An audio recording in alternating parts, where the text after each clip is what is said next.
Right, two guys didn't practice today were Dobbins and Shaw, and obviously we will with that. So, is Casey different now that he knows he's a starter? He said it's his practice. Is there any difference? No, he's the same every day, John. He's a very confident young man. He loves to play, flies around every day. It's good for him to get all the reps the last 2 days and try to get him more comfortable with what we're fixing to, go partake in and go do. So I think it's been good work for him. I know he's ready to go. He's excited. Gary, I think you may have been asked this question yesterday. I don't remember when starting a guy in this situation. Are you any different in your play calling and how you approach it? Or you just say you run the system, that's the end of it? We got a defense we got to deal with, number one, and it's as good as there is in football, and we know how they can go get the quarterback. So we got to deal from that standpoint first, Mark, offensively, and go operate. Anytime you're playing people, you try to do things that you think they do best. But I think that's why he has succeeded in the preseason stuff, because he can make all the throws and moves around. He's a smart kid, so we're going to run our offense and do everything we can to get him comfortable. With his first time out there. It'll be very important that we run the ball and play well around him. So.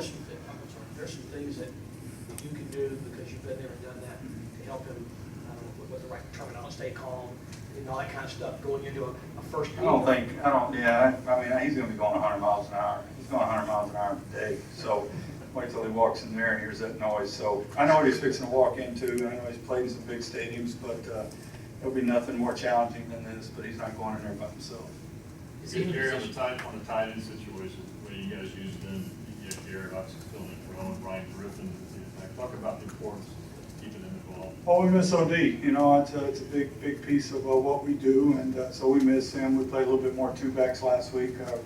Ryan played, I think, about 25 to 30 plays. We do have confidence in him. We just got Jake back last week, so we're trying to get him going again with what we're doing. So, every week's a different week, but we got. Those young guys have to adjust and play well for us, and Owen's not coming back anytime soon, so that's a team adjustment for us. Is he in a position where he's coming to you and Rick about what he likes, or are you guys saying stuff you think he likes? We've been working with him now for a couple of years, so we know the things that he does well, and that's why he's here, because of our offense, because we do move guys a lot, do stuff like that. So, you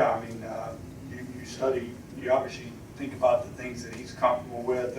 I think the biggest thing as a coach is you don't overload a kid when he's in this situation for the first time.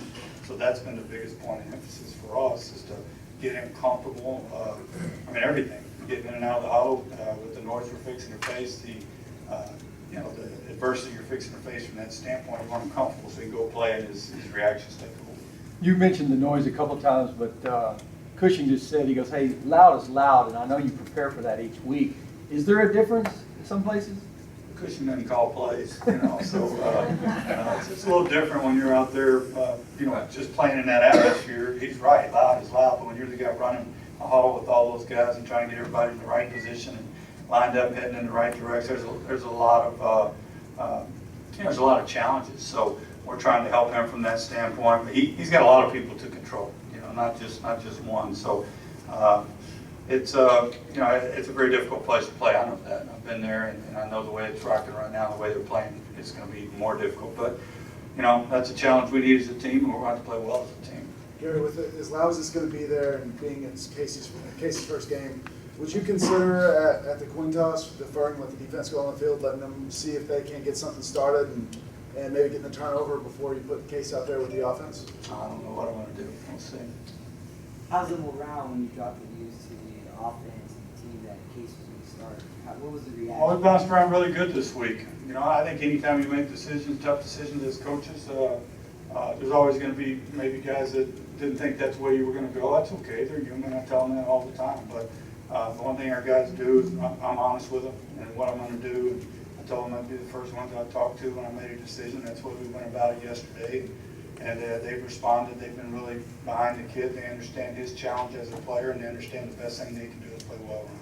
What's the best piece of it? One piece of advice you think is good that you give him that stands out? John, I don't know if there's one thing. I guess the biggest thing, I just want him to go play and have fun and react. That's That's what you have to do. I mean, that's how, and I would tell that, I mean, that's how you get to where, he wouldn't be in this position if he hasn't reacted and done great things in his high school, his college. You know, he would have never made it this far, so I don't want him to do anything different. And I want him to cut it loose and play with energy. He's gonna make mistakes, but go to the next play, and you know, let's play hard, and let's see if we can make more plays than them. So, you know, I just want the kid to cut it loose. He's earned the right. He's worked hard. Couple more. Gary, you've been around Andre for a long time. Is it even still surprising, even the nicked up weeks he's played in, still leading the NFL in catches? No, I think, you know, I think our coaches do a great job of getting Andre the ball, getting him involved, and he's been nicked up for a couple of years now. Last year was earlier in the season too, but you know, he's always going to do his job. He's always going to make his plays. And, you know, we got a guy, well, he's the top receiver in football as far as numbers wise, catches, and I think we got a back who's in the top 2 or 3 in football too. So that's a credit to the coaches and the position they put them in, and the job that they do once they get there. Gary, you talk about DJ and why he's where he's at now. Yeah, you know, there was a lot of discussion about that. You know, we play a lot of personnel defensively. You know, nowadays in football, sometimes you'll play dime or you'll play base. But made a decision that we would start DJ in base. He's a physical player, a box player. So, you know, we're sitting here talking about Case a lot. And there's a lot on DJ's plate this week too. In theory, this is his first start as a pro. So, some young guys going out there that need to play well for us to be successful. How did he react when he was told? Oh, he's a tough kid. Boy, he's tough-minded, very confident young man. Practice really good today. Okay, thank you.